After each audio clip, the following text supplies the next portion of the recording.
Good morning, my brothers and sisters. Welcome to episode 12 in the book of Philippians.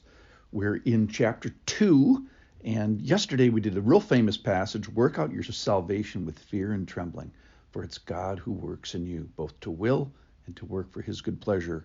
And so we learned yesterday that what he asks, he's going to help us do, and where he asks us to go, he'll be there. And when he asks, he will meet us. So here's a little news flash for you. Today, you live in the midst of a crooked and twisted generation. Listen to this. Do all things without grumbling or questioning. This is 2:14.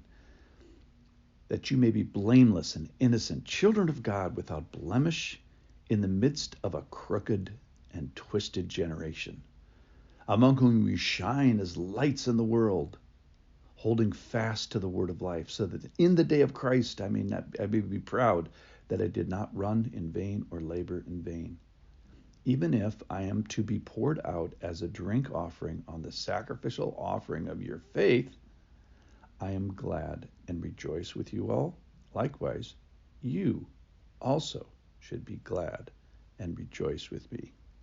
So no big surprise you live and we live in a crooked and twisted generation. But the way that's said recalls Genesis 32, verse 5, which is the Israel generation in the wilderness wandering around. So we're in good company, thinking about our leaders or our educational system or our tax system or our moral milieu or gender confusion. We live in the midst of a crooked and twisted generation. So, number one, you're not the first generation to live in a twisted generation, and you are in good company.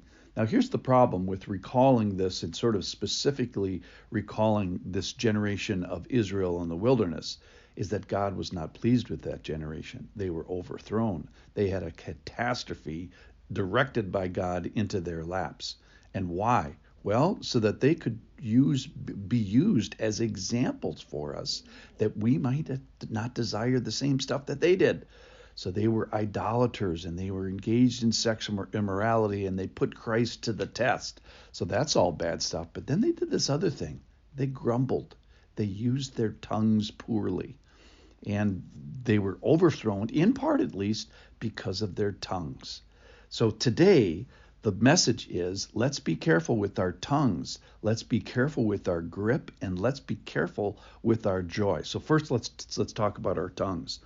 So do all things without grumbling or questioning. So this grumbling, this is complaining. This is the behind the scenes talk, absolutely non-productive, just to criticize with no redemption, and questioning, the disputing. Now these things are often used as a smokescreen so that I don't have to do the behaviors that are working out my own salvation. So all these things we're talking about today, watch your tongue, watch your grip on the word, and watch your joy, that's all part of working out our own salvation. These are tasks before us, and we can just say, well, I don't have to do that because of our tongues. So the smoke screen, you can use your tongue as a smoke screen so you don't have to do the things of obedience. It's a way to interfere with the working out your salvation. It's a way to abdicate our duties with our words or our heart. So let's be careful with our tongues. Why? Well, because we are supposed to be in this generation, that you may be blameless and innocent, children of God, without blemish. So we're supposed to be this shining light into the world. Well, what kind of a world? A dark world, a crooked world, a twisted world. So we're supposed to have some influence, that you may be blameless and innocent, children of God, as you do this right before God, which is all great, but also we're supposed to be doing this right before mankind. That is, your faith is expressed by your life and your words. All right, let's talk about our grips. That was your tongue. Now let's talk about our grip. It says we're supposed to hold fast to the word of life. And I think that is to fix our attention, to stay on, to stop on, to camp on, if you will, the word of life. Let's major on the word.